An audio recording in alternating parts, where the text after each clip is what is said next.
Let me tell you something unbelievable. Imagine waking up one morning, walking out to your front yard with a cup of coffee in your hand, and realizing that the giant oak tree you've cherished for years, the one that gave shade to your children, the one that stood tall for decades, was gone.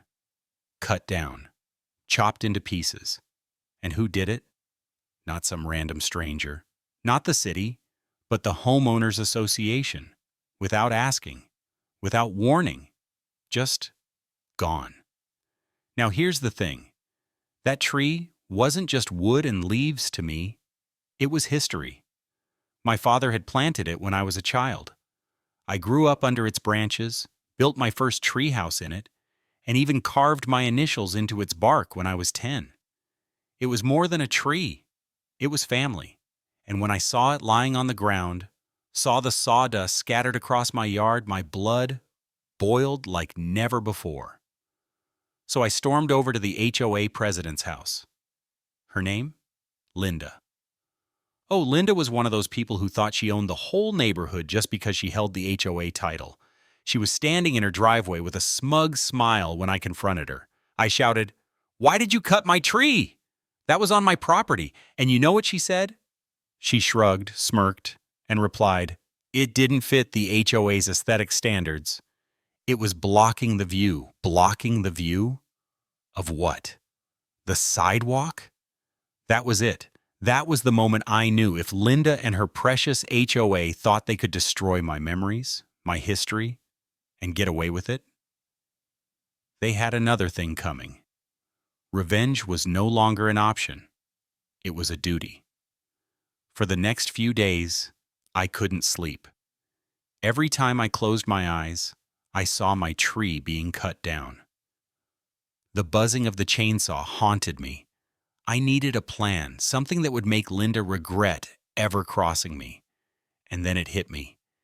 If she thought my tree was messy, then I'd give her mess like she'd never seen before. I started collecting leaves, not just a few handfuls, bags and bags of leaves. I raked my yard. I asked my neighbors for their yard waste. I even drove out to the park late at night with giant trash bags and filled them with fallen leaves. Every bag was like storing up ammunition. My garage turned into a forest floor, packed with dry, crunchy leaves ready to be unleashed. But I couldn't just dump them anywhere. Number. I needed precision. I needed spectacle. Linda's pristine, spotless house, always gleaming white, always perfect, was about to become ground zero for nature's revenge. So one quiet night just after midnight, when the neighborhood was asleep, I put on gloves, loaded the bags into my truck, and parked a block away from her house. The air was crisp, the moonlight barely peeking through the clouds. My heart was pounding, but the thought of her smug face drove me forward. Bag by bag, I carried the leaves and began my work. I spread them across her yard, stuffed them into her porch, covered her driveway until it disappeared under a thick blanket of brown and gold. But I didn't stop there. I stacked leaves against her windows, filled her mailbox, and even created leaf piles tall enough to bury her front steps. By the time I was done, her house looked like it had been swallowed by a forest. As I stepped back to admire my masterpiece, I couldn't help but laugh quietly. Linda thought cutting down one tree would solve her aesthetic problem. Well, now she had thousands of leaves to deal with. Nature had taken back her property in the most chaotic way possible. The next morning, I sat on my porch sipping coffee, waiting. And right on time, I heard it. The shriek. Linda's scream echoed through the neighborhood as she opened her door and realized she was trapped in a mountain of leaves. She tried to push her way out, but the leaves just cascaded around her, covering her driveway, her car, her porch. People stopped on the sidewalk, laughing, pointing, taking pictures.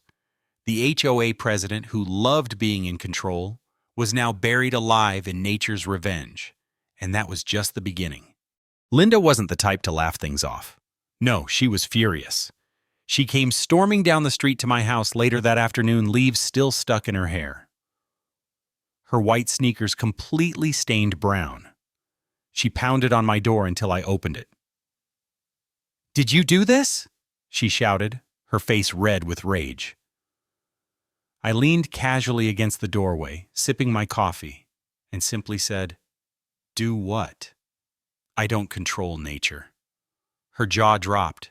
She pointed her finger at me, sputtering threats about calling the police, about fines, about HOA violations. But here's the twist. She had no evidence. No cameras caught me. No neighbors saw me. And even if they suspected, how could anyone prove I collected thousands of leaves and dumped them all over her property? As far as the law was concerned, it was just leaves, nature. That didn't stop Linda from trying. She called an emergency HOA meeting, demanding action.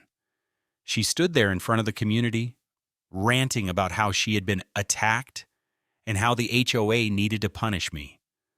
But here's where karma did its magic. While she spoke, half the neighborhood couldn't stop laughing. People were whispering, "Serves her right," and that's what she gets for cutting his tree. Suddenly, the president who always ruled with fear was now the punchline of the neighborhood. Neighbors began to take my side. "Why did you cut down his tree, Linda?" one asked. "You had no right," another added. For the first time, people were questioning her authority, and the more defensive she got, the more ridiculous she looked. But I wasn't done yet. If she thought one leaf attack was all I had in me, she underestimated just how patient and creative I could be. Over the next week, I escalated.